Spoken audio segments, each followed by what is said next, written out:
Du coup, Saint-Christo-en-Jarret, on est donc sur une commune de 1900 habitants. On est au centre du village, juste situé sous la mairie. L'association vit bien avec sa mairie. Nous, ça nous paraît essentiel qu'un tiers-lieu vit bien dans sa communauté et dans sa collectivité.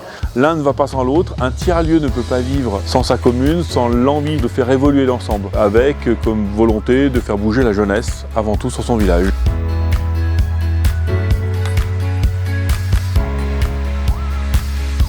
On a fait des crêpes et on va les vendre parce que juste à côté il y a un spectacle et on va vendre aussi des boissons.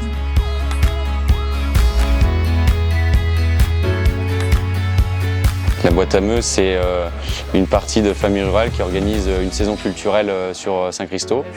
Donc on a été formé chez un ingénieur du son qui nous a appris comment mettre en son un concert afin que ça soit de la meilleure façon possible. Grâce aux formations, on a réussi à être autonome sur nos concerts. On arrive à sonoriser des groupes jusqu'à 4-5 personnes à peu près. Et maintenant, on essaye de former les jeunes au pôle pour qu'à leur tour, ils arrivent à sonoriser des concerts. Souvent, les jeunes adultes qui viennent et qui interagissent dans nos collectifs disent souvent « on m'a tellement donné de temps ici, on m'a tellement fait vivre que du coup je dois bien ce temps-là quand même aussi à la collectivité ». C'est un acte de transmission. On n'est plus dans l'intergénération, moi je dis on est dans l'interaction. Et si on veut aussi que nos jeunes comprennent nos anciens et que nos anciens comprennent nos jeunes, autant les mettre tous ensemble au même endroit.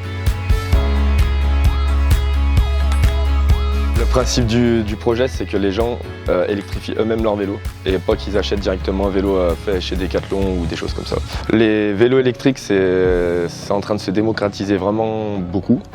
Et maintenant, pour avoir un vélo électrique, les délais sont vraiment très longs et on s'est dit, pourquoi pas équiper son propre vélo soi-même.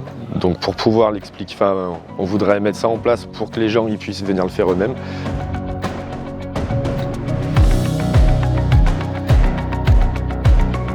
On a principalement des entrepreneurs qui viennent, donc pour les petites cartes de visite, par exemple, ils ont gravé leur nom d'entreprise et on leur a gravé leur flashcode.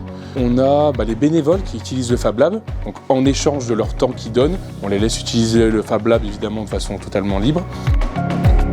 Le Fab Lab nous met à disposition quelqu'un qui maîtrise un peu un certain sujet, où on est formé sur les premières pièces par exemple, et après on est en autonomie sur la fin. Donc le but c'est de partager un peu les savoirs des uns et des autres.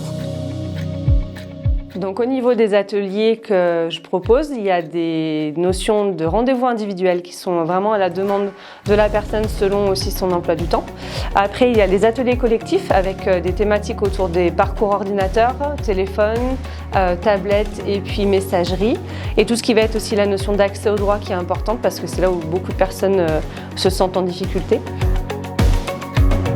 Je viens donner un coup de main, je m'investis sur des projets, les jeunes ne sont jamais très loin, l'air de rien ils découvrent des métiers, des gens, des personnes et du coup on trouve que tout ça, ça fait tiers-lieu. Donc l'association elle s'est transformée en tiers-lieu sans en donner ce nom-là jusqu'à maintenant, de dire on a envie d'avoir ces gens-là qui sont autour de cette jeunesse qui bouge, qui les accompagne mieux qu'un animateur parce que c'est que des gens passionnés.